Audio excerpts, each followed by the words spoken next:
Selamünaleyküm sayın takipçilerim. Allah'ın selamı, rahmeti, bereketi, mağfireti hepimizin üzerinde olsun inşallah. Sayın takipçilerim, bugün sizlere çok güzel bir tarif, şifalı bir tarif yapacağım. Öksürüğe, iltihaba karşı çok etkili bir tarif. Özellikle çalışanlar için çabuk bozulmayan bir tarif. Uzun süre saklanabilecek. Evet, saklanabilecek bir tarif. Buyurun hep beraber yapma aşamasına geçelim. Burada 2 tane portakalım var, 1 tane limon, zencefil, bir de zerdeçal, bir de yarım çay kaşığı karabiber. Karabiber ama isteğe bağlı. Ama karabiber isteğe bağlı, Evet, ama siz mesela mutlaka koyun. istemem. Biz karabiber rahatsız ettiği için o yüzden karabiber koymayacağım, ama mutlaka karabiber de konuyor. Şimdi ne yapacağım ilk önce? Portakallarımı soyacağım. Şöyle yapalım daha iyi bu şekilde. Bu arada bu şeye benziyor biraz. Bir ara böyle şey olmuştu, bu trend olmuştu. Böyle zencefil şat diyorlar. Yani mesela yarım çay bardağı kadar da içebilirsiniz tek yudumda. Evet. Ya da bizim yaptığımız şekilde uzun süre saklamak istiyorsanız da saklayabilirsiniz. Evet. Şimdi Anneciğim, nasıl olduğunu göstereceğiz. bakacağız yaptıktan sonra. bu inanılmaz öksürüğü gerçekten çok iyi geliyor. Gerçekten boğaz İltihabı, ağrısına da- yani bu hem boğaz ağrısına, öksürüğe, yani öksürük demek ne demek? İltihap demek. Şimdi bunu bir tabak alabilir miyim? İçine elma da katabilirsiniz isterseniz. Ayva da biraz olabilir. Evet. Güzel oluyor. Ben biraz ayva katayım içine yine de istersen. Evet. Çünkü ayva da çok şifalı. Biliyorsunuz o da iltihaba karşı çok iyi geliyor. Onun ben bitki çayı yaptığım zaman yazın reçel yapıyorum ya, o reçelin ayva kabuklarını ben kurutuyorum. Çaya Kış- kullanıyoruz biz Kışa normalde. saklıyorum, evet. Çaya, bitki çayına koyuyorum ve inanılmaz faydası var. Şöyle bir tane limon da kullanacağım. Bu organik limon. Ben pazardan aldığım zaman kesinlikle organik limondan başka her şeyin organik olanını seçmeye çalışıyorum. Zaten biz şeye gidiyoruz. Burada köy pazarı oluyor. Pazar günü, evet. Pazar Bize günü. çok yakın. Mesela çok böyle düzgün olanını ya da işte parlatılmış böyle kesinlikle Aynen. almıyorum. Zaten parlaksa Onlar belli emin ediyor. olun ki üzerine ilaç sürülmüş. Elmaların üzerine mesela. Evet. Özellikle dikkat edin, şöyle bıçakla Bıçakla sıyırınca değil bıçakla mi? şöyle sıyırın. Mumlanmış mı oluyor? bunlar? Mumlanmış, evet. Elmalar bozulmasın diye mumlamışlar. Yeterli mi bu kadar sence bu? Evet. Bir Zencefil. de bu tarifte Aa, zencefil bol olması gerekiyor. Yani böyle Zencefil, az evet. değil. Yeterli mi? Biraz daha mı koyalım sence? Yeter ya. iyi Yeter. bence. Şimdi biz buradan alalım. Bunları bu şekilde Çekirdekleri varsa nasıl yapacağız? onları alacağım. Tahta kullanmak istemedim. Şöyle çekirdekleri varsa alıyorum böyle. Şöyle. Ve blenderla çekeceğim. Aynen biz şununla çekiyoruz. Çekebildik yani geçen. Evet. Güzel şöyle. çekti. Limon da biliyorsunuz çok faydalı. Ama bunun tadı çok güzel oluyor. Evet. Herkesin içmesini tavsiye, ama yetişkinler için ben diyorum bunu. Evet. Hani büyük çocuklara da olur bu. Ama küçük çocuklar için ben onu şey yapmıyorum. He, bu arada bir takipçimiz bebeği varmış anne 1 yaşında. Evet. 1 yaşında galiba yani küçük işte. Evet. İşte şey demiş, geçmeyen öksürük var demiş. Ne yapmam lazım diye Evet. sormuş. Annemin bize hep anlattığı işte küçükken yaptığı şey. O da aklıma geldi. Evet. Dedim videoda bahsedelim. Evet anneciğim ne yapıyordun bize? Kesinlikle benim çocuklarım küçükken her banyodan sonra iyice vücutlarını kurutuyordum havluyla. Ondan sonra göbeklerine yağ dolduruyordum, zeytinyağı. Evet. Ve koltuk altını, ondan sonra bacaklarını, bütün yağlıyordum. Karnını da yağlıyordum. Evet, Ama en sırtını. önemli olan göbek. Göbekten çünkü her tarafa yayılıyor. Evet. Kesinlikle bunu yapsın ve bir de göğsünü Evet. hafif şey yapsın. Böyle Ya, biraz ılık olsun yani. evet, ılık olsun ama tabii yakmasın ya. Sadece Aynen. ılık. Ilık yapacak. Göğsüne sürecek böyle. Ondan sonra şöyle bezi koyup, zaten atleti var. Onu da istersen bez Mesela koysun. banyodan sonra çok iyi oluyor. Evet, bunlar kesinlikle çok faydalı. İnanılmaz faydası var. Evet. ne yapardım? Soğan dörde bölerdim soğanı.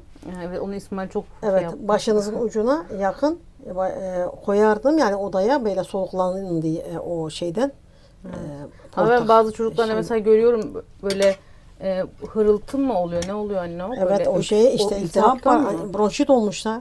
Mesela biz çocukluğumuzda çok şükür o hiç olmadı. Evet, Bence sebebi evet. bu. Aynen, Annem kesinlikle. küçükken bize çok O yapardı. zeytinyağı da çok. En aynen. önemlisi o zeytinyağı. Bir de çok rahatlatıyor. Nene bile, rahmetli benim annem felçti ve bazı günler, yani genelde ben ona elini böyle kaldıramazdım. Evet.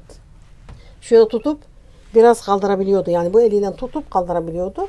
Ama ben mesela 2-3 gün böyle yağ sürüyordum, masaj yapıyordum koluna. Daha 2 gün geçmiyor, kendi kendine kalkıyor eli. Aynen. Ya. Zeytinyağının inanılmaz bir faydası var. Bunu mutlaka herkese tavsiye ediyorum. Bu aslında yağ değil, bu altın. Yani altından daha değerli.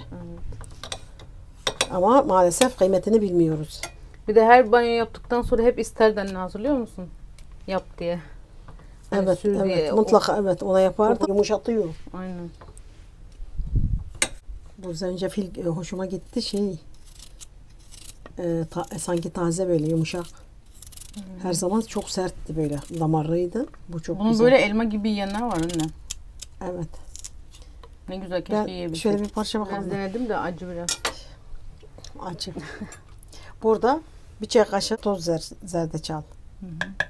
Bir de yarım çay kaşığı karabiber, ama ben koymayacağım. Aynen, o isteğe Şöyle bağlı. şey koyalım mı? Ama bu biraz bir şey olur mu? Koyalım mı ayva? Tamam mı?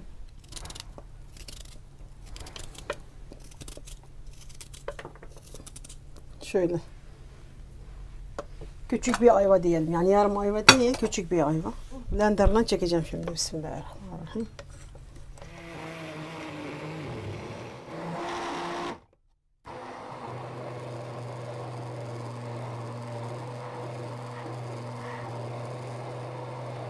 Şimdi sayın takipçilerim, isterseniz, yani çalışanlar için bunu söylüyorum.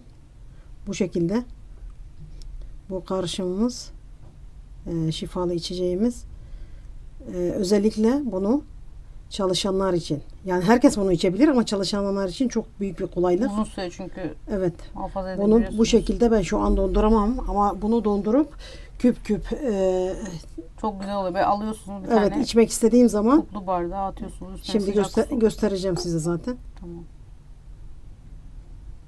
Ya da şey de yapabilirsiniz. Yarım çay bardağı. Ama ben onu aslında süzmek daha iyi olmaz mı anne? Şimdi Bence. bu şekil yok, bu şu böyle içilirse daha iyi. Şimdi isterseniz sayın takipçiler, içebilen, böyle çok değil yani. Günde aç karnına bir kere, günde bir defa şöyle yarım çay bardağı. Bu şekilde. Ben bu donduktan sonra böyle poşetlere koyuyorum. Evet. Mesela içi yapacağımız zaman bir tane alıp atıyorsunuz. Çok güzel oluyor. Evet. Bunu mutlaka yapın. Bir de hastayken insan zor oluyor ya. Yani Güzel oluyor. aslında hasta olmadan Evet. da sürekli bunu içebiliriz. Bir bardağı koyuyorum. Kulplu bardağı. Bu şekilde ve içerisine bu bir küp bir kaşık demek. İçerisine koyuyorum ve bu şekilde inanılmaz lezzetli ve çok şifalı. Bunu mutlaka içmenizi tavsiye ediyorum. Hem de ısrarla tavsiye ediyorum. Hatta ben şimdi bir yudum içeceğim. Bismillahirrahmanirrahim. Hakkınızı helal edin. Çok güzel. Bu içeceği mutlaka yapın. Ama içebilenler için bu çok değil yani. Bir yarım çay bardağı çok fazla değil. Bunu aç karnına içebilirseniz mutlaka için. Yani içilebilecek bir içecek. Bunu mutlaka için ve mesela bu buz küp haline getirdik. Bunu dondurucuya koyduk. Buz tuttu bunlar. Küp haline geldi. Bunu bir poşete koyup dondurucuda bekletiyoruz. Bunu istediğimiz zaman merdivenden iniyor. Koptu. Mesela çalışanlar için ya da her zaman hepimiz için. Bunu bir küp alıp şöyle bir bardağa bir tane atıyorsunuz. O eriyor zaten. O kendiliğinden eriyor. Şey yapıp o Üstüne de bal evet, istiyorsanız. keyfime Ama zaten diyecek yok. Kesinlikle isterseniz bal koyabilirsiniz ama hiç bala gerek yok. Zaten ama sıcağa bal gelmez. evet. Evet, bunu Mutlaka içmenizi tavsiye ediyorum. Ben bunu içeceğim inşallah. Bunu günde bir defa yapın. Yani akşam yatmadan önce isterseniz. Ya da sabah kalktığınızda bunu için. Bu çok şifalı. Mutlaka bu tarifi yapın sayın takipçilerim. Ve bu inanılmaz şifalı içeceği için ve şifa bulun inşallah. Rabbim bütün hastalara Şafi ismiyle acil şifalar versin. Beni buraya kadar izlediyseniz bana abone olmayı, videolarımı beğenmeyi ve videolarımdan haberdar olabilmek için bildir ziline basmayı unutmayın. Hepinize çok teşekkür ediyorum. Allah hepinizden razı olsun. Bir dahaki videomda görüşmek üzere. Kendinize iyi bakın. Allah'a emanet olun. Bana beğeni ve yorum yapmayı ihmal etmezseniz çok sevinirim. Yarınki videomda görüşmek üzere. Allah'a emanet olun.